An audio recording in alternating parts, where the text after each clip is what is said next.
Start करेंगे बच्चों। Heading क्या है बताओ। प्रमोटर का कंट्रीब्यूशन पढ़ चुके हैं। प्रमोटर निकला बहुत स्मार्ट। प्रमोटर ने बोला अच्छा 20%, ठीक है। अभी क्योंकि मैं आईपीओ लेके आ रहा हूं तो अभी तुरंत में 20% ले आता हूं। जैसे ही आईपीओ आ जाएगा दिखावा ही करना है, बेच दूंगा। तो उन्होंने कहा नहीं, आपका कंट्रीब्यूशन हम क्या कर देंगे, लॉक इन में डाल देंगे। आपका कंट्रीब्यूशन क्या चला जाएगा, लॉक इन में। Security held by the promoter, दो रेगुलेशन नंबर दे रखे, कौन कौन से जरा बताओ। 16 और मतलब 16 कॉमन सेंस आईपीओ और 115 एफपीओ। मतलब हम आईपीओ एफपीओ दोनों का साथ में पढ़ रहे। बस एक बार हेडिंग पढ़ो, नेक्स्ट हेडिंग एक बार देखो क्या लिखा है। Securities held by person other than promoter. मतलब कंपनी की जो शेयर होल्डिंग है जो प्रमोटर के पास है उसका क्या लॉक इन होगा, जो अदर देन प्रमोटर मतलब जो प्रमोटर नहीं है लेकिन शेयर होल्डर तो है उसका क्या लॉक इन होगा। तो दोनों का लॉक इन हम पढ़ेंगे। तो चलो स्टार्ट करेंगे। सबसे पहले प्रमोटर। प्रमोटर को साफ साफ बोला भाई तुझे तो 20% कंट्रीब्यूट करना है फिक्स। तुमने स्टार्टिंग में 20% किया फिर उसके बाद निकाल लिया, तो ऐसा नहीं चलेगा। In the public issue, specified security held by a promoter shall be locked in for the period of stipulated hereunder. आ जाओ। पहला, प्रमोटर कंट्रीब्यूशन इंक्लूडिंग, इन्होंने कहा प्रमोटर, प्रमोटर की हेल्प करने वाले लोग कौन कौन थे, AIF, foreign venture, schedule commercial bank, public financial institution, insurance company, सबकी बात कर रहे हैं हम। कह रहे हैं प्रमोटर तुम्हारा जो कंट्रीब्यूशन है वो भी, अगर तुमने इनसे हेल्प ली तो वो भी, दोनों मिलकर शेल बी लॉक इन। कितने टाइम के लिए लॉक इन जाएगा, 18 मंथ्स, 18 महीने के लिए लॉक इन में। 18 महीने कहां से, from the date of allotment, IPO या फिर एफपीओ। अब थोड़ा सा समझना, अलॉटमेंट मतलब क्या, मैं तुम्हें प्रोस्पेक्टस दे रही हूं, ऑफर डॉक्यूमेंट दे रही हूं, डन। तुमने एप्लीकेशन का पैसा दिया, डन। स्कूल में पढ़ते थे application, then allotment, then first call, then चलो अब सीधा फाइनल कॉल कर देते, सेकंड कॉल, ये सब भी होता था, ठीक है। मैंने आपको प्रोस्पेक्टस दिया, ऑफर डॉक्यूमेंट दिया, तुमने मुझे क्या दिया, एप्लीकेशन दी। एप्लीकेशन दिया और एप्लीकेशन फॉर्म के साथ साथ आपने मुझे पैसे दिए, मनी दिया, एप्लीकेशन मनी। क्या ये बात समझ में आ रही है। 3 रुपए तुमने मुझे दे दिया। अब इसी में सुनते तो ओवर सब्सक्राइब हो गया, सुनते रहते थे ना, ओवर सब्सक्राइब हो गया वो। फिर बोर्ड ऑफ डायरेक्टर की मीटिंग बैठेगी, जितना भी ओवर सब्सक्राइब है उसमें हम डिसाइड करेंगे किसको देना है किसको नहीं देना है, किसी को रिजेक्ट करना तो कर देंगे, हमारी मर्जी, बोर्ड ऑफ डायरेक्टर। तो बोर्ड ऑफ डायरेक्टर फिर आपको क्या करेगा, अलॉटमेंट करेगा। जरूरी थोड़ा ना सबको मिल जाए, और हो सकता है सबको मिल जाए। फिर हम क्या करेंगे, अलॉटमेंट करेंगे। बात समझ में आ रही है। तो यहाँ पे उन्होंने बोला कि हम 18 महीने कहां से गिनेंगे, कहां से गिनेंगे, डेट ऑफ अलॉटमेंट। मतलब एप्लीकेशन अलग होता है, एप्लीकेशन मनी अलग। डायरेक्टर ने डिसाइड किया तुम्हें अलॉट करना है, तो तुम्हें जब हम अलॉट करेंगे तब तुम क्या दोगे, अलॉटमेंट मनी दोगे। बात समझ में आ रही है। तो यहां इन्होंने कहा कि जब आप क्या करोगे, जब आपको अलॉटमेंट मिल जाएगा, तुमको प्रमोटर मिल चुका है, जिस दिन तुम्हें शेयर सर्टिफिकेट अलॉट हो गया वहां से 18 महीने के लिए लॉक इन में चले गए। लॉक इन मतलब तुम अब इन शेयर्स को बेच नहीं सकते। क्लियर है, क्लियर है, क्लियर है, पक्का। चलो, चाहे आईपीओ चाहे एफपीओ, यहां तक चीजें क्लियर है। नेक्स्ट, हाउएवर क्या बताया इन्होंने, lock in period shall be 3 years in case of the majority of the issue proceed। Bracket मैंने यहाँ पे बंद कर रखा है, ओपन कर रखा है, इसको अभी नहीं पढ़ रही। Majority of the issue proceeding is propose to utilise, क्या लिखा है, कैपिटल एक्सपेंडिचर। जरा मीनिंग बताओ कैपिटल एक्सपेंडिचर, बड़े खर्चे, ठीक है, हैवी एसेट्स में लग गए, फिक्स में लग गए, कुल मिला के बड़े खर्च गए। अगर आपका पैसा कहां के लिए यूज हो रहा है, कैपिटल एक्सपेंडिचर के लिए, बड़े खर्चों के लिए हो रहा है, तो फिर लॉक इन 18 मंथ्स नहीं है, लॉक इन क्या हो गया, 3 years। मैंने अपने प्रोस्पेक्टस में, ऑफर डॉक्यूमेंट में बता के रखा है कि भैया ये जो आपका पैसा, जो मैं करोड़ों का पैसा उठा रही हूँ आपसे, ये पैसा कहाँ यूज होने वाला है, ये पैसा यूज होने वाला है कैपिटल एक्सपेंडिचर। तो प्रमोटर का पैसा लॉक इन में कितने साल के लिए जाएगा, क्योंकि बड़ा खर्चा, बड़ा पैसा लगता है, तो भैया तुम 3 साल में, अगर नहीं है बड़ा खर्चा तो 18 महीने से हमारा काम चल जाएगा। लेकिन यहां इन्होंने कुछ एक्सक्लूड बोल रखा था। आओ एक्सक्लूड क्या बोलते हैं, excluding the portion of offer for sale. ये ऑफर फॉर सेल का पैसा किसके पास जाएगा, कंपनी के पास जाएगा,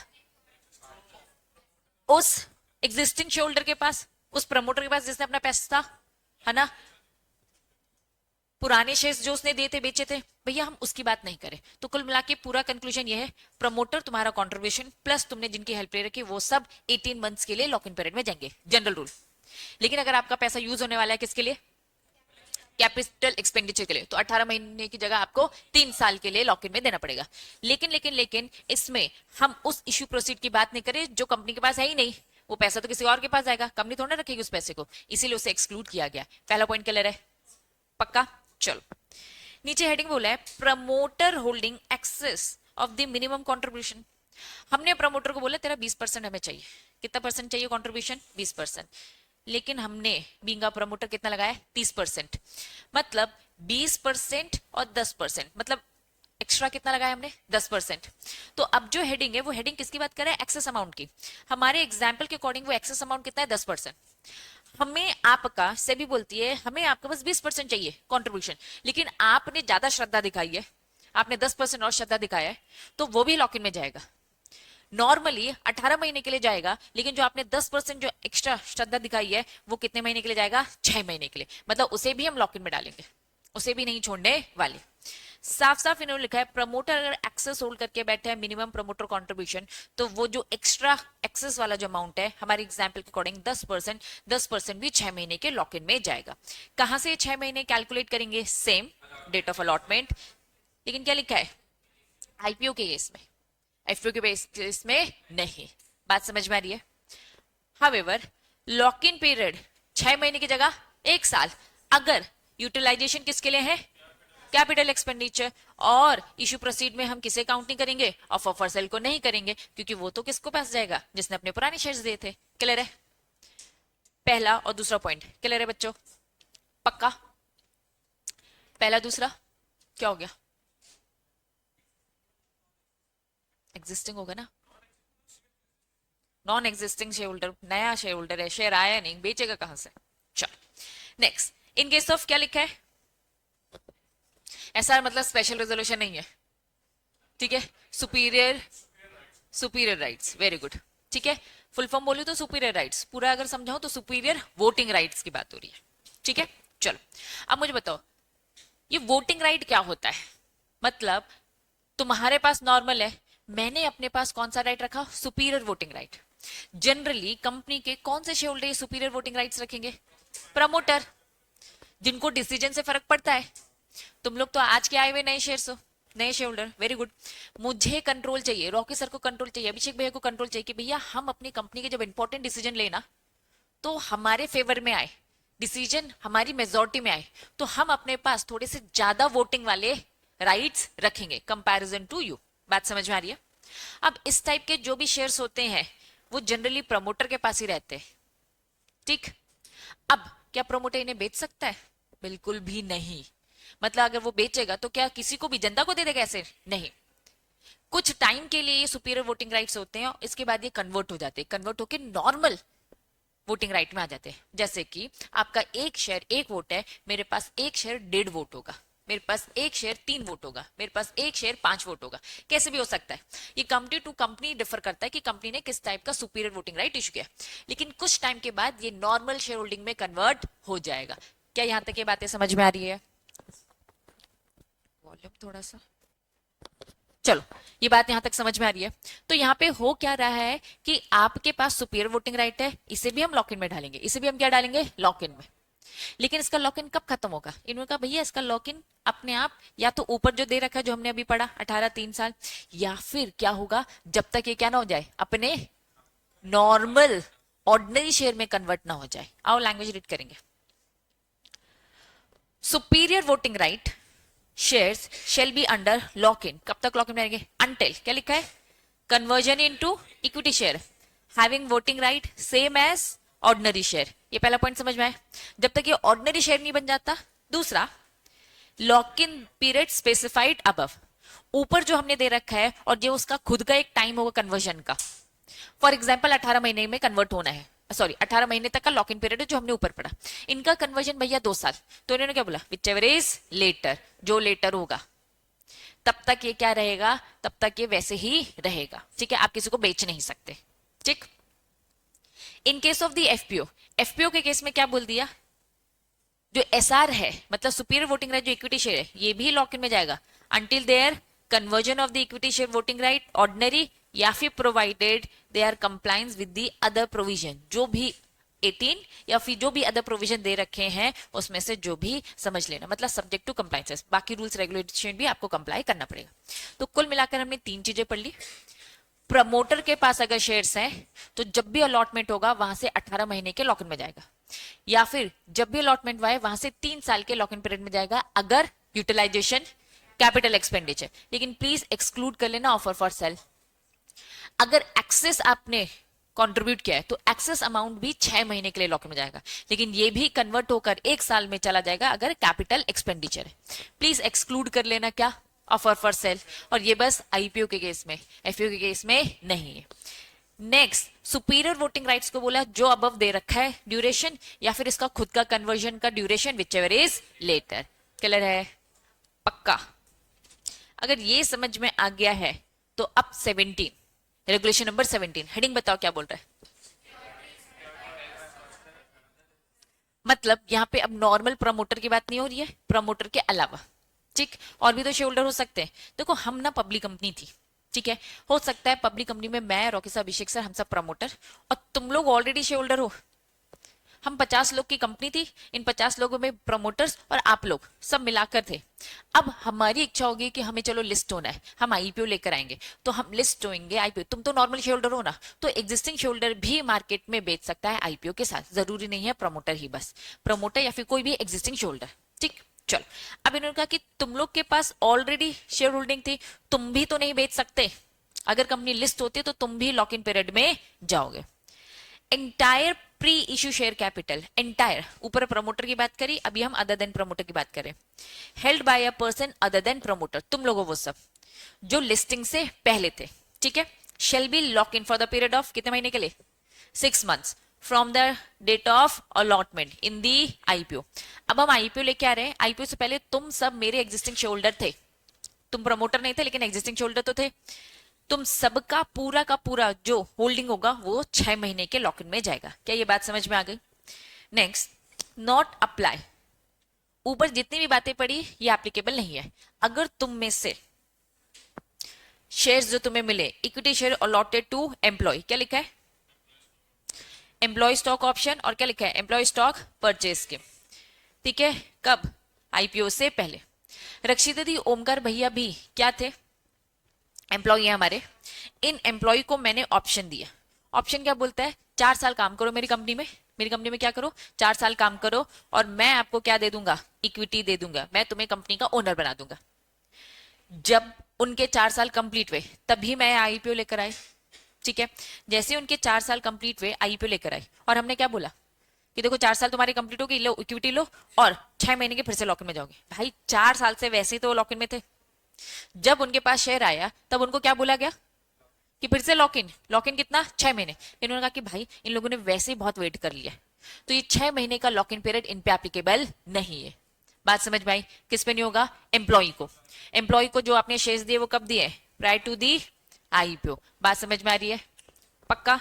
if the issuer has made full disclosure with respect to such option, और प्लीज आपने इसका फुल डिस्क्लोजर दिया था कि आपने अपने एम्प्लॉय को ये ऑप्शंस दिए और उनका टाइम खत्म हो गया, तो अगर ये कोइंसिडेंस है कि जब टाइम खत्म हुआ उसी टाइम पे लिस्टिंग हो रही है और हमने ये इश्यू पहले कर रखा था, तो ये 6 महीने के लॉक इन में नहीं जाएंगे। पहला एक्सेप्शन समझ में आया?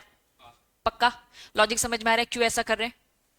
Second, equity share held by, किसने हेल्ड कर रखा है, employ stock option trust, or transfer to employee by the employee stock option trust pursuant to exercise of the option by the employee in accordance with the employee stock option plan या फिर purchase scheme। पहला और दूसरा में कुछ difference नहीं है, बस डिफरेंस क्या है थोड़ा सा समझना। जब भी हम एम्प्लॉय को देते हैं, फॉर एग्जाम्पल ये है हमारी आईटेक्स कंपनी, ये क्या हमारी आईटेक्स कंपनी, आईटेक्स कंपनी एम्प्लॉय को देना चाहती है, तो आईटेक्स कंपनी दो तरीके से, दो रूट होते हैं कि भाई तुम्हें अगर अपने एम्प्लॉय को देना है तो अपने एम्प्लॉय को आप शेयर्स दो तरीके से दे सकते हो, या तो कंपनी डायरेक्टली देगी या तो कंपनी क्या देगी, इनडायरेक्टली। इनडायरेक्टली में वो बनाती है अपना एक ट्रस्ट, क्या बनाती है, एक ट्रस्ट। समझना, कंपनी कह रही कि भैया मैं डायरेक्टली ही एम्प्लॉय को शेयर्स दे दूंगा, या फिर कंपनी कह रही है भैया बहुत काम होता है, बहुत तामझाम होता है, मैं नहीं ऐसा करूंगा, तो कंपनी क्या कर रही है, इनडायरेक्टली अपना एक ट्रस्ट बनाती है, जिसे हम बोलते हैं एम्प्लॉय वेलफेयर ट्रस्ट बोलते हैं, ठीक है। एक ट्रस्ट बनाती है और ट्रस्ट के थ्रू कंपनी क्या करती है, पूरे के पूरे शेयर्स किसको हैंड ओवर कर देती है, ट्रस्ट को दे देती है। और ट्रस्ट फिर क्या करता है, एम्प्लॉय से डील करता है। दो रूट है, पहले रूट में कंपनी बोलती है ठीक है मैं ही डायरेक्ट एम्प्लॉय को दूंगा, या फिर दूसरा रूट क्या होता है, ट्रस्ट का। तो यहां पहला वाला जो ऑप्शन है, पहला वाला ऑप्शन क्या बोलता है, एम्प्लॉय को दिया, आईपीओ से पहले दिया, टाइम खत्म हो गया, तो अब ये 6 महीने के अलग से लॉक इन में नहीं जाएगा। सेम इन्होंने कहा भैया ट्रस्ट को दिया है, ट्रस्ट के पास रखा हुआ है, ठीक है, ट्रस्ट के पास रखा है, ट्रस्ट शेयर्स का लेना देना कर सकता है, क्योंकि ये सारे शेयर्स किसको हैंडओवर कर रखे हैं, ट्रस्ट को। तो ट्रस्ट को भी क्या है, छूट है, ये भी लॉक इन में नहीं जाने वाला। बात समझ में आ गई? क्यों? क्योंकि ये काम डायरेक्टली तो कर नहीं रहा है, पहले वाले में वो डायरेक्टली कर रहा था, दूसरे वाले में इनडायरेक्टली। चाहे डायरेक्ट करे चाहे इनडायरेक्टली, दोनों केस में आपको 6 महीने के लॉक इन पीरियड में जाने की जरूरत नहीं है। लेकिन हाँ, इसकी और डिटेलिंग हम पढ़ेंगे 8 चैप्टर के पास, उसके बाद नेक्स्ट चैप्टर इसी की डिटेलिंग है कि सॉप कैसे पूरा दिया लिया जाता है, ठीक है, डिटेल में करेंगे। नेक्स्ट क्या बोला है, equity share held bye, page number बताओ क्या है, 238।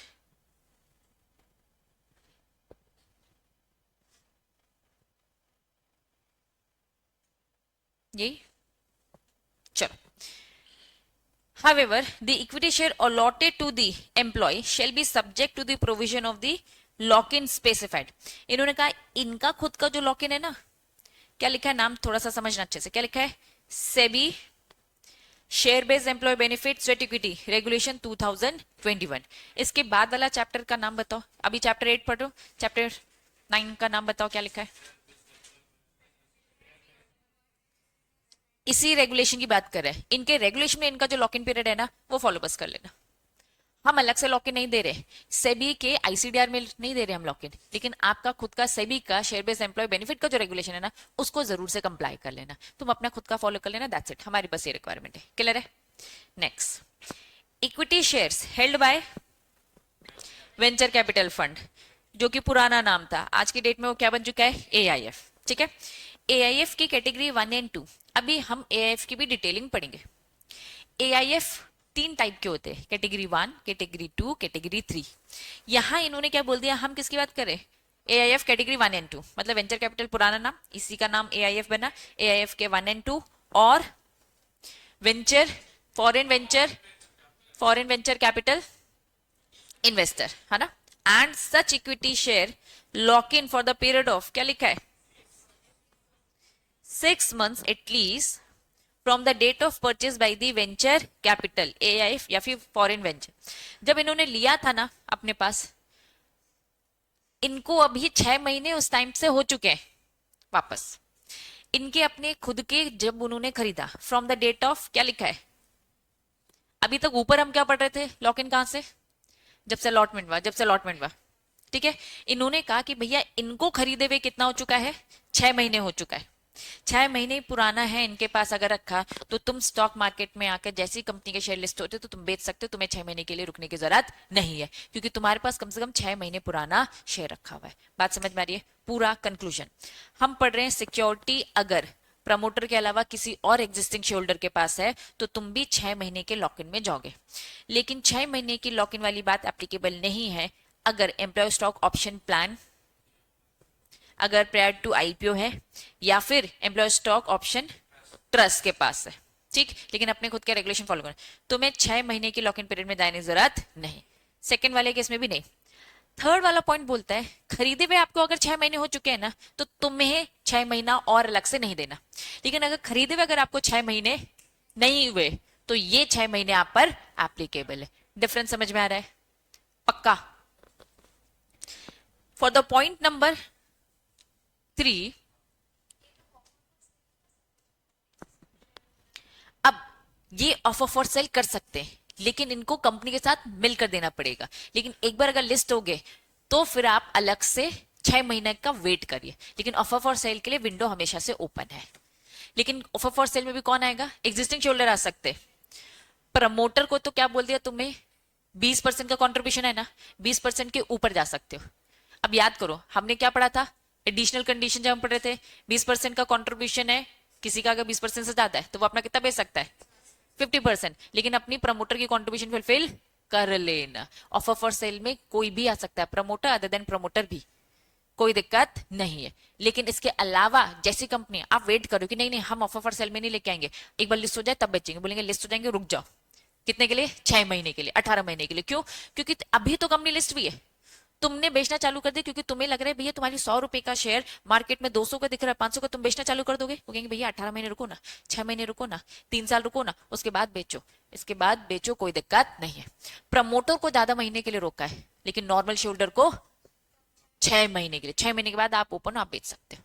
आपके पास दोनों रूट है। आईपीओ आ रहा है ना, तो साथ में ऑफर से लेके आ जाओ, लेकिन अगर साथ में नहीं लेकर आए ना तो 6 महीने बाद बेचोगे। क्लियर है? पक्का? चलो clear. Third point, in case of the equity share resultant, कुछ बताया था मैंने, रिजल्टेंट क्या था? रिजल्टेंट डीमर्जर, जो कंपनी अलग होती है, that was resultant. Resultant person to conversion of fully paid up compulsory convertible security. आपका जो इक्विटी शेयर्स है वो कौन सा वाला है? रिजल्टेंट वाला है। Holding period of such convertible, मतलब वो कन्वर्ट होकर आया है, पहले तो रिजल्टेंट था नहीं, पहले तो सब मिलकर काम कर रहे थे, मर्जर के फॉर्म में था, तो वो भी हम कंसीडर कर लेंगे जब हम 6 महीने का कंसिडरेशन करेंगे। अभी थर्ड पॉइंट में बोला कि भाई अगर तुम्हारे पास 6 महीने पुराने शेयर्स है तो तुम बेच सकते हो, तुम्हें लॉक इन नहीं लगेगा। लेकिन 6 महीने आपके कैसे हो रहे थे? कन्वर्जन के कारण। कैसे कन्वर्जन? आपके पास क्या था? मर्जर वाली कंपनी के था, आपको रिजल्टेंट कंपनी के मिले, लेकिन पुराने कंपनी में कम से कम 6 महीने पुराना था, हम उसको कैलकुलेट करते वक्त 6 महीने कंसीडर कर लेंगे। सेम वही बातें जो हमने वहां पढ़ी थी। डन? पक्का? यही सारी बातें लिखी है नीचे। फिर से उन्होंने कहा थर्ड पॉइंट में एक और बात बोली गई है, कुछ याद करो। बोनस इशू क्या था? बोनस इशू को लेकर आपको बोनस इशू अभी मिला है, लेकिन वो पुराने शेयर्स कम से कम 6 महीने पुराने होने चाहिए, वही सारी बातें। और फिर बोनस इशू को बोला भैया ये बोनस इशू किससे सेट ऑफ किया है तुमने? सेम फ्री रिजर्व और शेयर प्रीमियम। और किससे ना किया हो? यूटिलाइजेशन ऑफ वैल्यूएशन से ना, रिजर्व्स या फिर अनरियलाइज प्रॉफिट से नहीं। क्लियर है? सेम वही सारी घिसी पिटी बातें, कंसेप्ट वही है, बस वहां एक एक साल की कंसिडरेशन को लेके बोला जाता है, यहाँ पे 6 6 महीने की consideration. Clear clear clear clear? पक्का? तो क्या मैं मानू लॉक इन पीरियड कंसेप्ट तुम लोग को समझ में आ गया है? एक बार फटाफट एक क्विक रिविजन, ठीक है। सबसे पहले लॉक इन पीरियड का मतलब, लॉक इन पीरियड मतलब कि लॉक कर दिया है, शेयर्स बेच नहीं सकते। लॉक इन पीरियड का मीनिंग, लॉक इन पीरियड सबसे पहले हमने किसमें पढ़ा? प्रमोटर में। प्रमोटर कब कब नहीं बेच सकता? जब अलॉटमेंट किया वहां से 18 महीने, ये 18 महीने 3 साल में कन्वर्ट हो जाएंगे। कब? कैपिटल एक्सपेंडिचर है, प्लीज एक्सक्लूड कर लेना offer for sale. Minimum promoter contribution 20% तक आपको यहां पर लॉक इन में जाएगा, लेकिन 20% से ज्यादा किया है तो वो एक्स्ट्रा अमाउंट 6 महीने, लेकिन अगर कैपिटल एक्सपेंडिचर में खर्चा है तो 1 साल। ठीक है, ये सब आईपीओ के केस है। अगर प्रमोटर के पास कौन से वाले थे? सुपीरियर राइट वाले थे, तो फिर 18 या 3 साल जो भी अब दे रखा है, या फिर जब तक इनका खुद का कन्वर्जन हो जाता है ordinary share, whichever is later, मतलब जो बाद में होगा। समझ में आ गया? पक्का? फिर प्रमोटर की बात नहीं करे, अदर देन प्रमोटर के पास अगर कोई शेयर होल्डिंग है तो वो भी लॉक इन में जाएगा। कितने के लिए? 6 महीने के। लेकिन 3 चीजों में 6 महीने वाली बात लॉक इन एप्लीकेबल नहीं है। पहला इसॉप, दूसरा इसॉप में ही ट्रस्ट, तीसरा एआईएफ कैटेगरी 1 और 2, और फॉरेन वेंचर कैपिटल इन्वेस्टर, और देखो पहले उन्होंने बोला वेंचर कैपिटल फंड, फिर उन्होंने बोला एआईएफ का 1 और 2, फिर क्या बोला? फॉरेन वेंचर, ये तीनों बोला एक साथ।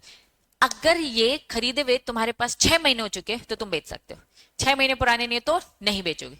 लेकिन अगर आप कहोगे अरे दीदी मेरे पास तो 2 साल से रखा है, लेकिन 2 साल से पुराना जो फॉर्म था पुरानी कंपनी के नाम पे था, आज रिजल्टेंट कंपनी के नाम पे अभी 2 महीने पहले मिला है, तो उन 6 महीने में पुरानी कंपनी के पास जो आपकी होल्डिंग थी कैलकुलेट की जाएगी। सेम केस इन्होंने कहा बोनस में भी किया जाएगा, 6 महीने हम कंसिडर करेंगे। लेकिन प्लीज बोनस की और दूसरी बात है कि बोनस आप कैलकुलेट कैसे कर रहे हैं, कैलकुलेट करने का तरीका यही होना चाहिए, फ्री रिजर्व और share premium, security premium account. किससे नहीं होना चाहिए? क्या ये सारे टर्म जैसे लिखे हैं एज इट इज यूज कर लोगे? पक्का? चलो यहां तक चीजें समझ में आ गई। अब बहुत जनरल जनरल टॉपिक है। अब इन्होंने पूरी छोटी छोटी छोटी छोटी प्रोसेस बताई है। आओ हेडिंग पढ़ो, क्या लिखा है, other requirements, other requirements, IPO FPO. आओ क्या अपॉइंट करें, पहले कंसेप्ट समझेंगे। मैं मर्चेंट बैंकर बोलती हूँ, ठीक है। यहाँ पे मर्चेंट बैंकर को मैनेजर बोल दिया जाता है। क्यों मैनेजर बोला, ये तो मैनेज कर रहा है। पूरा आईपीओ मैनेज करने वाला कौन होता है, मर्चेंट बैंकर। अब एक मर्चेंट बैंकर से काम नहीं चल रहा, तीन चार मर्चेंट बैंकर है, तो इन तीन चार मर्चेंट बैंक में से जो एक लीड करेगा उसे लीड मर्चेंट बैंकर बोलेंगे या फिर उसे लीड मैनेजर बोलेंगे। यहां तक चीजें क्लियर है।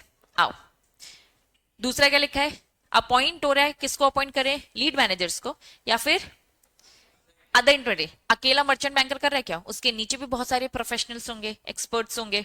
और क्या लिखा है, compliance officer. Compliance officer one and only CSE होता है, वो सीएस जो जॉब करता है। जॉब वाले को कंप्लाइंस ऑफिसर बोलते हैं क्योंकि वो इस कंपनी में पोजीशन होती है। यस जॉब भी होता है, ठीक है। फिर जो प्रैक्टिसिंग सीएस होता है वो आकर उनके कामों को चेक करेगा, तो वो ऑडिटर कहलाता है, ठीक है। कंप्लाइंस ऑफिसर प्रॉपर हम पढ़ेंगे कौन होता है, कैसे काम करता है, डिटेल। तो इन्होंने कहा कि किसको अपॉइंट कर रहे हैं भैया, आईपीओ में किस किस का रोल बताया इन्होंने, lead managers, other intermediaries and compliance officer. चलो वन बाय वन सारी चीजें पढ़ते हैं, कैसे कैसे अपॉइंटमेंट होगा। ईश्वर, ईश्वर कौन होता है, कंपनी, मेरे एग्जांपल में आईटेक्स, ठीक है। ईश्वर शेल अपॉइंट वन और मोर मर्चेंट बैंकर्स, जरूरत के हिसाब से। अगर आपका आईपीओ बहुत बड़े लेवल में है तो आप एक से ज्यादा मर्चेंट बैंकर अपॉइंट करोगे, कम लेवल में है तो भैया एक से काम चल जाएगा, एक से ज्यादा मर्चेंट बैंकर अपॉइंट करो। मर्चेंट बैंकर वही होना चाहिए जो सभी से के पास रजिस्टर्ड है। स्टार्टिंग में हमने पढ़ा ही था, जो भी सिक्योरिटी मार्केट में एंटर करेगा वो अपने आप को सेबी में रजिस्टर करवाएगा ही। क्या ये बात समझ में आ रही है। As a lead managers to the issue, ये इशू को ही पूरा मैनेज करता है इसलिए इसे लीड मैनेजर बोलते हैं। पहला पॉइंट क्लियर। चलो सेकंड, ईश्वर क्या करेगा भाई, इस लीड मैनेजर के साथ बैठकर डिस्कशन करेगा, कंसल्ट करेगा और अपॉइंट करेगा दूसरे और कौन कौन से इंटरमीडिएरीज की जरूरत है। फॉर एग्जांपल मैंने शाश्वत को अपॉइंट कर लिया, ये मेरा लीड मैनेजर है, ठीक। मैं आईटेक्स ने लीड मैनेजर को अपॉइंट किया। अब मैं शाश्वत के साथ मीटिंग करूंगी, मैं कहूंगी भैया किस किस की रिक्वायरमेंट्स है, नालायक, ठीक है। अब ये मुझे बताएगा कि भैया किन किन की जरूरत है, तो सेबी वो सारे इंटरमीडिएरीज हम उनको अपॉइंट करेंगे जो कौन हो गए, सेबी के पास रजिस्टर्ड होंगे। After the lead manager have independently assess the capabilities of the other intermediaries to carry out their obligation, check किया जाएगा भैया वो काम कर सकते हैं, कर सकते हैं। पहला दूसरा पॉइंट क्लियर है। पहले पॉइंट में ईश्वर ने किसको अपॉइंट किया, लीड मैनेजर। अब वो लीड मैनेजर के साथ कंसल्ट कर रहे हैं और किसको अपॉइंट कर रहे हैं, बाकी, ठीक। चलो issuer shall in case of the issue made through, ये क्या लिखा है बताओ जरा, बुक बिल्डिंग प्रोसेस का मतलब, रेड हेरिंग। अगर प्राइस फिक्स नहीं है तो हम प्राइस रेंज देते हैं, बैंड देते हैं, टेक्निकल प्राइस बैंड होता है। Very good, price band for example 100 रुपए से 120, मिनिमम प्राइस को क्या बोलते हैं, फ्लोर प्राइस, और मैक्सिमम को क्या बोलते हैं, कैप प्राइस। तो ये टेक्निकल टर्म्स है जो सेबी यूज करते हैं, ठीक है। बुक बिल्डिंग प्रोसेस, अगर आपका इशू फिक्स प्राइस का नहीं है, बुक बिल्डिंग का है, तो साफ इन्होंने बोला अपॉइंट करना पड़ेगा किसको, सिंडिकेट मेंबर्स। दीदी हमने पुष्पा मूवी देखी, उसमें है ना सिंडिकेट सिंडिकेट बोलते रहते थे, है ना, तो थोड़ा मतलब हमें उतना समझ नहीं आया, जरा बताओ क्या आया समझ में, आया कि नहीं आया, क्या था बताओ। ऑर्गेनाइजेशन नहीं, सिंडिकेट मतलब ग्रुप, सिंडिकेट मतलब क्या होता है, ग्रुप। तो वहां ग्रुप ग्रुप वो बोलते ना, सिंडिकेट मेंबर हूं मैं, सिंडिकेट मुझे मारेगा, हाँ मार दिया, ठीक है। तो वही हुआ वहां, ठीक। तो इन्होंने कहा कि भाई बुक बिल्डिंग प्रोसेस है, प्राइस रेंज है, अगर प्राइस रेंज है तो अपॉइंट करेंगे किसको, सिंडिकेट मेंबर्स को, इनकेस एनी अदर इशू, मतलब कुछ एक ग्रुप होंगे जिसमें सारे काम किए जाएंगे, ठीक।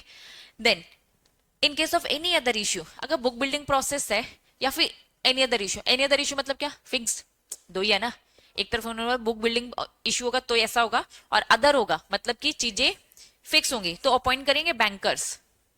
मतलब इन्होंने कहा अगर फिक्स्ड है तो भैया बैंकर्स को अपॉइंट करेंगे, लेकिन अगर बुक बिल्डिंग प्रोसेस से काम थोड़ा सा बड़ा, तो एक बैंक से काम नहीं चलने वाला, एक बैंकर से काम नहीं चलने वाला, हम क्या करेंगे, सिंडिकेट मेंबर्स मतलब ग्रुप ऑफ बैंक्स को अपॉइंट करेंगे काम करने के लिए। समझ में आया, हाँ बस ये प्रोसेस बता रहा है, ठीक।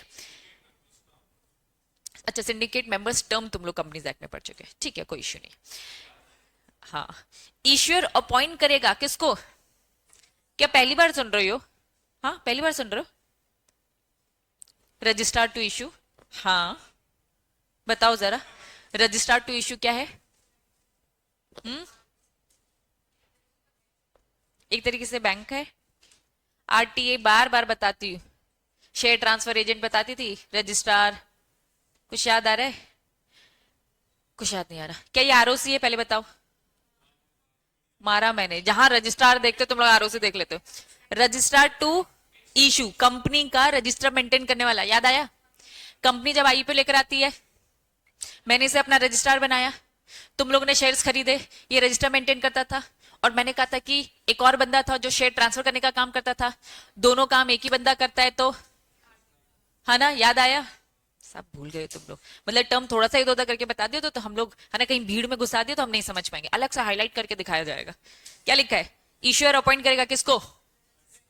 रजिस्ट्रार टू इशू, मतलब जो रजिस्टर मेंटेन करेगा कंपनी का कि आईपीओ में शेयर्स किस किसने लिए। डन। जो किसके पास रजिस्टर्ड होगा? सभी के पास रजिस्टर्ड होगा, हैज। क्या लिखा है?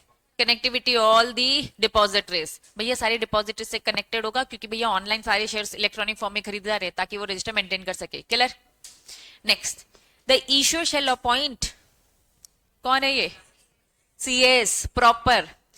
कंपनी तुम्हें कंप्लायंस ऑफिसर अपॉइंट करना है, who shall be responsible for monitoring the compliance of security law. इतने भर भर के जो तुम सिक्योरिटी लॉ पढ़ रहे हो ना, इसलिए पढ़ाया जा रहा है क्योंकि तुम कंप्लायंस ऑफिसर अपॉइंट होने वाले हो। तो हर लिस्टेड कंपनी में कंपलसरी कंप्लायंस ऑफिसर होता है, लेकिन एक कंप्लायंस ऑफिसर से काम बनने वाला नहीं है, उसकी पूरी टीम होती है। तो यस, इश्यूअर अपॉइंट करेगा कंप्लायंस ऑफिसर को, जो मॉनिटर करेगा compliances of security law, and तुम्हारी रिस्पॉन्सिबिलिटी इन्वेस्टर के प्रॉब्लम को सॉल्व करना। बात समझ में आ रही है? चलो, पहले पॉइंट में किसको अपॉइंट किया? मर्चेंट बैंकर को। दूसरे पॉइंट में क्या बोला? मर्चेंट बैंकर की वो डिस्कस करेगा और अदर्स इंटरमीडिएट्स को अपॉइंट करेगा। थर्ड क्या बोलता? अगर बुक बिल्डिंग प्रोसेस है तो सिंडिकेट मेंबर्स, उसके अलावा दूसरी है फिक्स है तो बैंकर्स टू इशू। ठीक है। फोर्थ पॉइंट क्या बोलता है? रजिस्ट्रार टू इशू को अपॉइंट करेगा, सब रजिस्टर्ड होने चाहिए सभी के पास। फिफ्थ पॉइंट क्या बोलता है? कंप्लायंस ऑफिसर को अपॉइंट करेगा। ऊपर की सारी हेडिंग कंप्लीट हो गई। अब हेडिंग बताओ क्या लिखा है? ये ऑफर डॉक्यूमेंट कुछ याद आ रहा है? इसके आगे ड्राफ्ट लग जाता है तो अभी सेबी की अप्रूवल नहीं मिली, ड्राफ्ट ऑफर डॉक्यूमेंट बोला है तो अप्रूव्ड है। डन। चलो, ड्राफ्ट है तो अप्रूवल नहीं, ऑफर डॉक्यूमेंट तो अप्रूव्ड है। ये क्या लिखा है ये बताओ? ऑफर डॉक्यूमेंट मतलब अप्रूव्ड है। ठीक है। हेडिंग डिस्क्लोजर क्या होगा और फाइलिंग किसको क्या? Draft offer document and offer document, जो भी सिचुएशन, चाहे ड्राफ्ट हो चाहे ऑफर हो, शेल कंटेन, क्या लिखा है? मटेरियल मतलब सारे इंपॉर्टेंट डिस्क्लोजर्स। ठीक है। विचार, सारी इंपॉर्टेंट बातें ना ट्रू होना चाहिए। ठीक है। एडुकेट होना चाहिए, to enable applicant to take the informed investment decision. आपने जो ऑफर डॉक्यूमेंट जनता को दे रखा है उसमें सारी बातें ट्रू और एडुकेट पर्याप्त होनी चाहिए, ताकि सामने वाला उस प्रोस्पेक्टस को रीड कर कर डिसीजन ले सके कि इस कंपनी में इन्वेस्टमेंट करना है कि नहीं। पहला पॉइंट क्लियर है? दूसरा आप लोग पढ़ो जल्दी से।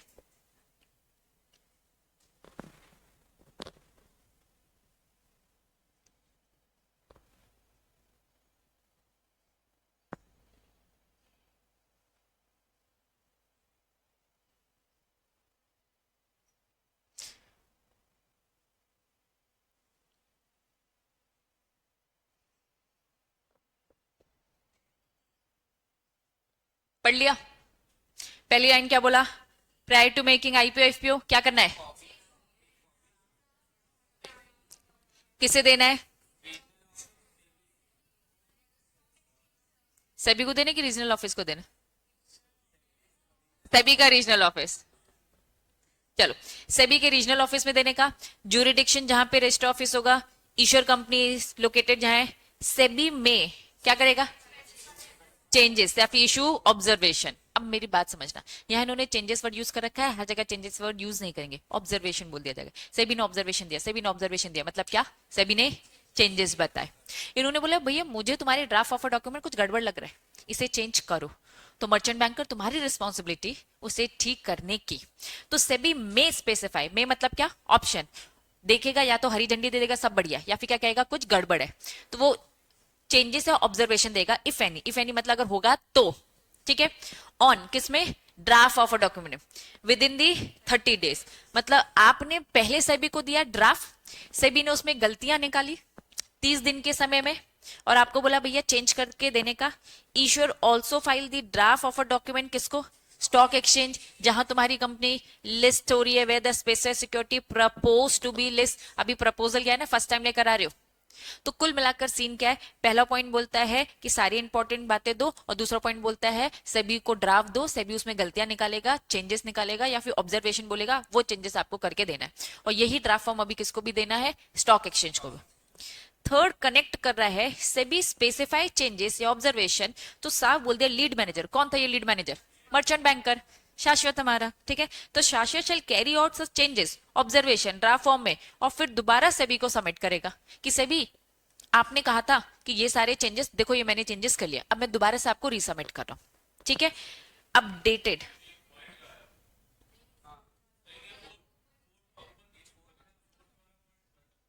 ठीक है, कोई मैंने ये वाला पढ़ा ना अभी, ठीक है, ये पहले पढ़ रहे हो। The issuer shall lead manager carry out the changes in the draft of a document और शेल सबमिट, किसको सबमिट करेगा, सेबी को, ऑन अपडेटेड ड्राफ्ट ऑफर। क्यों अभी भी ड्राफ्ट बोला, क्योंकि अभी भी अप्रूवल नहीं मिली है। अपडेट बोल दिया क्योंकि चेंज करके मैं लेकर आया, ठीक है। Comply with the observation issued by the SEBI and before filing the draft document with the, मतलब आरओसी को देने से पहले फाइनल उसको दो, फाइनल इसको देने के बाद जब उसकी तरफ से हरी झंडी फिर हम आरओसी को देंगे, डन। आओ ये वाले बीच वाला point, issuer also file the draft of a document with the stock exchange where the specified security are propose to be listed. यहां तक तो बात हमें समझ में आ गई कि भैया जहां प्रपोज किया स्टॉक एक्सचेंज में भी देने का।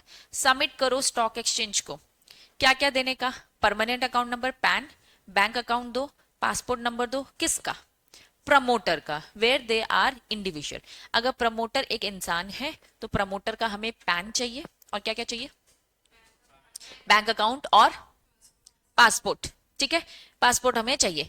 And the pan, bank account, company registration number या इक्विवेलेंट कुछ भी एड्रेस अगर of the register of the company with which the promoter is registered, where a promoter is the body corporate। Promoter अगर इंसान है तो इंसानों वाली चीजें दे दो भाई, अगर प्रमोटर कंपनी हो तो कंपनी का कौन सा आरओसी है, कहाँ रजिस्ट्रेशन है, सारी फॉर्मेलिटीज आपको देनी पड़ेगी। कंपनी का भी पैन बनता है, बात समझ में आ गई, जैसी कंपनी बनती है, क्लियर है। नेक्स्ट, पहला पॉइंट ड्राफ्ट दो, दूसरा पॉइंट तीन तीन कॉपी सेबी को दे दो, सेबी चेंजेस करके बताएगा। तीसरा, इन्होंने क्या बोला, स्टॉक एक्सचेंज को सारी इंफॉर्मेशन देनी होगी। प्रमोटर का इंसान है तो इंसानों के डॉक्यूमेंट, कंपनी है बॉडी कॉर्पोरेट है तो बॉडी कॉर्पोरेट के डॉक्यूमेंट। फोर्थ पॉइंट बोलता है सेबी ने जो ऑब्जर्वेशन बोला था, चेंजेस बोला था, उस चेंजेस को भी अपडेट करके वापस से सेबी को देने का, डन। हाँ नहीं वो कह रहे हैं जो आरओसी के पास है, ठीक है। चलो नेक्स्ट, फिफ्थ पॉइंट, जो ड्राफ्ट ऑफ अ डॉक्यूमेंट है, अभी सेबी को हमने दिया है, सेबी ने अभी तक हाँ नहीं बोला है, सेबी ने अभी क्या निकाली थी, गलतियां। सेबी कह रहे भैया मैंने तो गलतियां निकाली, मैं चाहता हूं ये जनता के लिए भी, जनता के भी सामने में रखूं, और जनता को किसी को अगर दिक्कत है तो वो भी गलतियां निकालेगा। सेबी 21 डेज के लिए एटलीस्ट, कम से कम कितने दिन के लिए, 21 दिन के लिए जनता के सामने ओपन रखेगा कि ये कंपनी है, पहली बार आईपीओ लेकर आ रही है, ड्राफ्ट फॉर्म है, आपको अगर कोई दिक्कत है तो प्लीज आप भी कोई ऑब्जर्वेशन देना चाहते हो तो दे दो, आपको कोई आपत्ति है तो प्लीज आप अपनी बातों को सामने रखो। Draft of a document file के जो सेबी के पास, SEBI made public for the comment. अपना ऑब्जर्वेशन तो दे दिया, जनता से वो क्या मांग रही है, कमेंट्स मांग रही है, ठीक। If any for the period of at least 21 days from the date of filing, जिस दिन सेबी के पास आया वहां से 21 डेज के लिए open, by hosting it on the website of the SEBI. कहां कहां दिख जाएगा, सेबी की खुद की वेबसाइट में, स्टॉक एक्सचेंज की where the specified security propose to be list, और lead manager associate with the issue. मतलब लीड मैनेजर की वेबसाइट, सेबी की वेबसाइट, स्टॉक एक्सचेंज जहां पे प्रपोज किया गया लिस्ट के लिए, इनकी सबकी वेबसाइट में दिखेगा, और पूछा जाएगा कि पब्लिक आपको कुछ कमेंट देना है, आपको ऑफर डॉक्यूमेंट कुछ ठीक नहीं लग रहा तो आप भी बताइए। ऐसा होता है नॉर्मली, कोई लॉ भी आता है ना बच्चों तो जनता के सामने रखा जाता है ऑब्जेक्शन रेज करने के लिए, आपने देखा है, इसलिए लोग प्रोटेस्ट करते देखते हैं। सेम अगर ये ऑफर डॉक्यूमेंट भी आ रहे हैं तो हम पब्लिक के सामने रखेंगे, तो सभी पब्लिक के सामने कैसे रखते हैं, ये बात समझ में आ गई।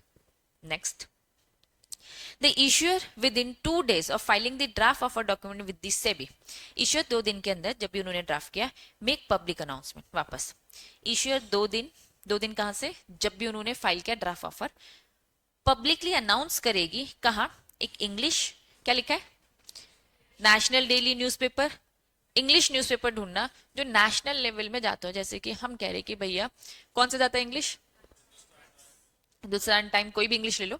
एक आप हिंदी ले लेंगे जो नेशनल डेली बेसिस में जाता है, रेगुलर बेसिस में कौन सा जाता है, दैनिक भास्कर जाता है, तो एक दैनिक भास्कर हिंदी ले लिया और एक इंग्लिश ले लिया, ठीक। वन क्या ले लिया, रीजनल लैंग्वेज, मतलब लोकल लैंग्वेज की बात हो रही है, लेकिन लोकल लैंग्वेज कहाँ की, at the place where the registered office of the issuer, issuer कहाँ रहता है, फॉर एग्जांपल मैंने कहा एमपी में, जबलपुर में रहता है, अगर एमपी जबलपुर में रहता है दैट मीन्स क्या हो रहा है भाई, भैया हिंदी ही लगता है यहाँ पर।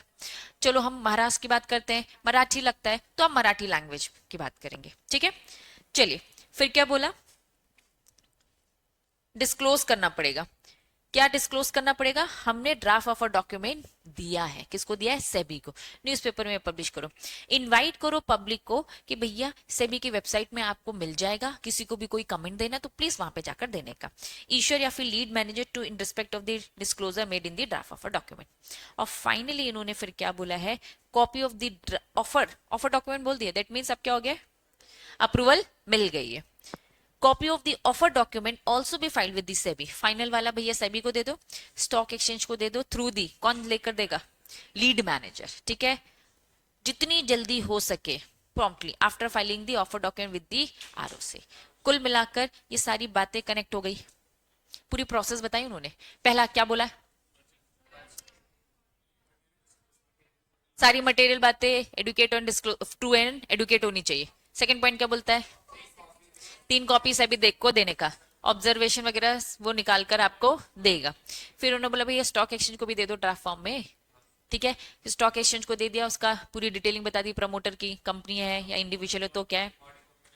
चलो फोर्थ पॉइंट बोलता है सेबी ने जो चेंजेस बोला था तो वो अपडेट करने का, ठीक करने का, 21 डेज के लिए पब्लिक के लिए फॉर दी पब्लिक कमेंट। और ये बात खुद कंपनी भी न्यूज़पेपर के थ्रू बताएगी कि हमने ड्राफ्ट दे रखा है, आप पब्लिक कमेंट दे सकते हैं वेबसाइट में जा जाकर, और फाइनली हमारा ऑफर डॉक्यूमेंट फाइनल हो जाएगा, सभी स्टॉक एक्सचेंज आरओसी सबको पकड़ा दो, डन। प्रोसेस समझ में आई, हाँ हाँ, न्यूज़पेपर में नहीं नहीं नहीं, ये कह रहा है कि आप कब करोगे फाइल, कहाँ गया, हमने जब ड्राफ्ट दिया ना उसी टाइम पे हमने दे दिया कि ओपन है, ठीक है। अब सेबी हमें कह रहा है कि अपडेट करते रहो, तो वो जैसे अपडेट करेगा तो सेबी की रिस्पॉन्सिबिलिटी कि वो अपने वेबसाइट में अपडेटेड वर्जन डाल देगा। पब्लिक 21 डेज में वो काम भी अपना अलग कर रहे हैं और जनता के लिए विंडो भी ओपन करके रखे, मतलब दोनों चीजें पैरेलली हो रही है, ठीक है। चलो सबसे पहले वाली हेडिंग क्या पढ़ी हमने, अपॉइंट किया लीड मैनेजर को, अदर इंटरमीडिएरीज को और कंप्लायंस ऑफिसर। फिर अभी हमने क्या पढ़ा, डिस्क्लोजर्स और फाइलिंग, क्या, ऑफर डॉक्यूमेंट। नेक्स्ट हेडिंग क्या लिखा है, इश्यू कंडीशंस एंड प्रोसीजर। अब कुछ नई चीजें, क्या लिखा है, ASBA, क्या दिखा है, ASBA सुना है कैसे, पहले फुल फॉर्म, असबा का फुल फॉर्म लिखो, application supported by blocked amount. कुछ बेसिक्स समझेंगे, अभी तक बेसिक्स समझ में आ रहे, मजा आ रहा है टॉपिक, ठीक। चलो असबा समझो, पहले फुल फॉर्म लिखो,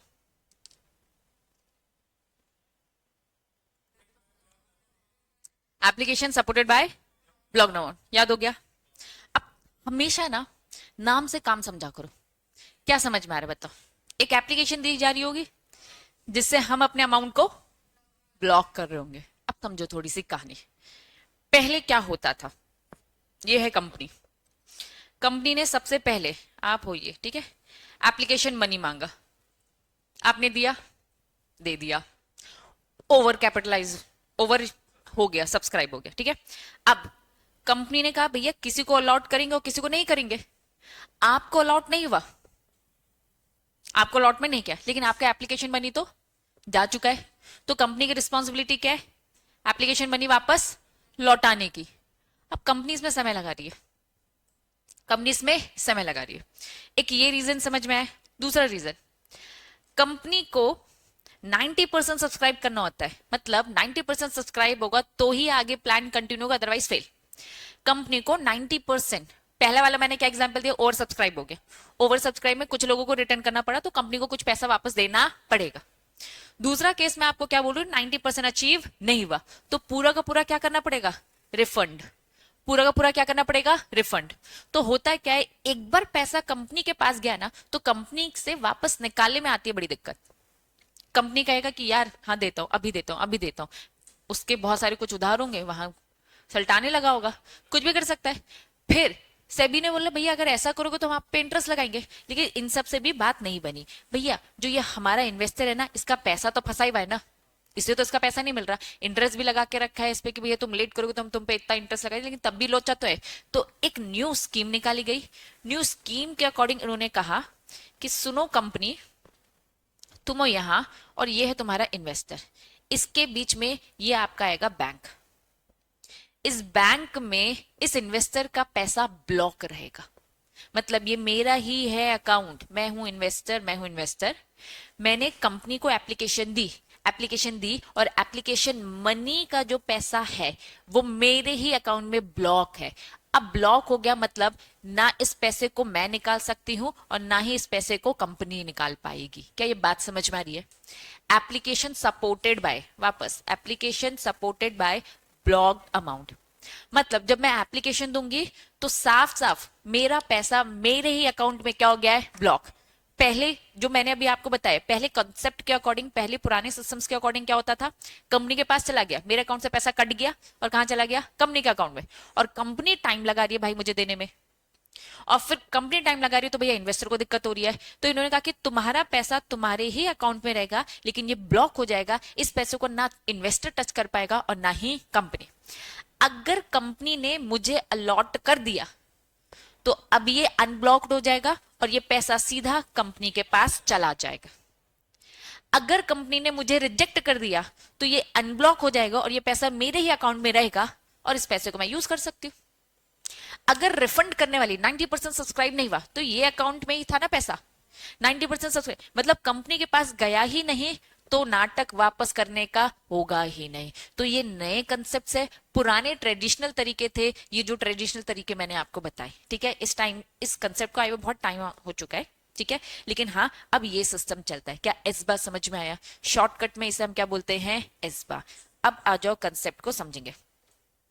ASBA, issuer shall accept the bid by using, ईश्वर क्या कर रहा है, बिड मतलब इनविटेशन, आपने जो एप्लीकेशन दी है इसको एक्सेप्ट कर रहा है, लेकिन कैसे, only the ASBA facility. SEBI ने साफ बोलते भैया तुम्हें तो एसबा में ही आना पड़ेगा। क्यों? क्योंकि हम नहीं चाहते कि बाद में तुमसे पैसे मांगने का नाटक रहे, लंबी चौड़ी प्रोसेस, तुमसे पैसा निकलवाना भी एक अलग से टास्क है, ठीक है। Specified by the SEBI, ASBA means application for subscribing to a public issue or right issue along with the authorization to self certified syndicate bank.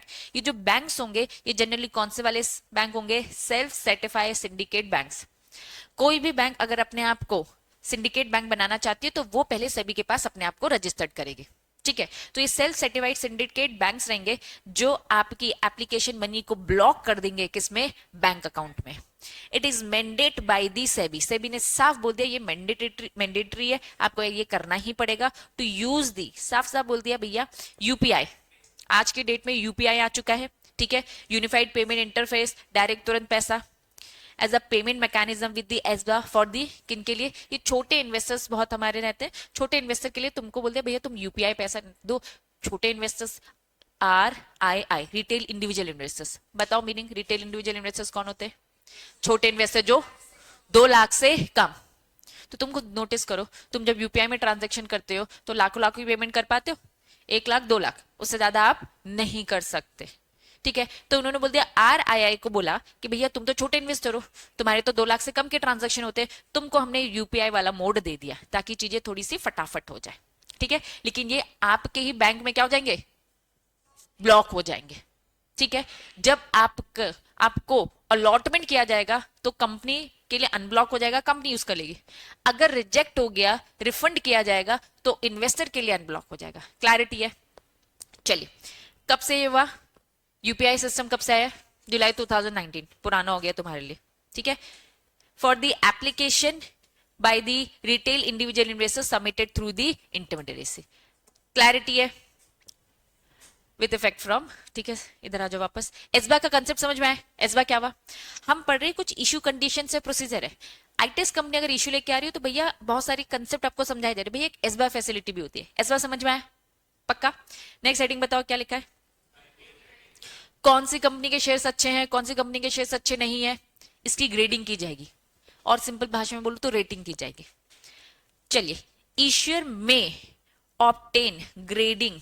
अगर आपका आईपीओ आ रहा है तो प्लीज इसे ग्रेड करा दो। जैसे for example 4 star 3 star hotels होते हैं, ठीक है। जैसे फॉर एग्जांपल एसी होते हैं 2 स्टार 3 स्टार 4 स्टार। ये सब एक तरीके से रेटिंग काइंड ऑफ होते हैं कि भैया इनकी परफॉर्मेंस अच्छी, इलेक्ट्रिसिटी का कंजम्पशन कम है, होटल्स में एम्बियंस वगैरह, इन सब की सर्विसेज को देखकर दिया जाता है। सेम आपकी जो कंपनी है, कंपनी को भी ग्रेडिंग लेना पड़ता है, वन और मोर। ये ग्रेडिंग करने वाली एजेंसी मार्केट में जो होती है उनको हम बोलते हैं क्रेडिट रेटिंग एजेंसी। ये टर्म बार बार आएगा।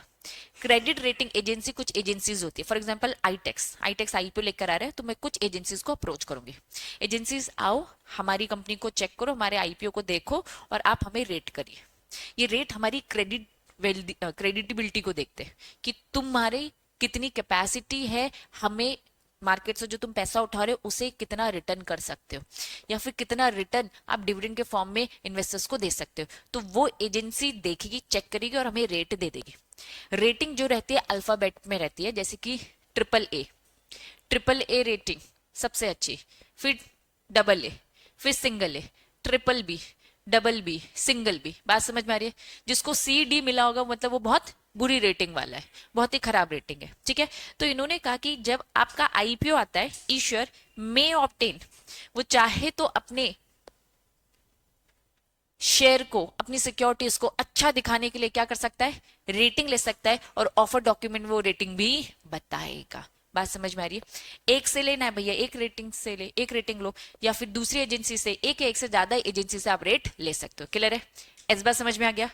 क्रेडिट रेटिंग एजेंसी जो ग्रेड देती है, ये समझ में आ गया। नेक्स्ट क्या लिखा है? अंडरराइटर का कंसेप्ट तो आपने सुना है क्योंकि आप प्रैक्टिकल भी करते थे अकाउंट्स में। कौन होते हैं अंडरराइटर, जरा बताओ।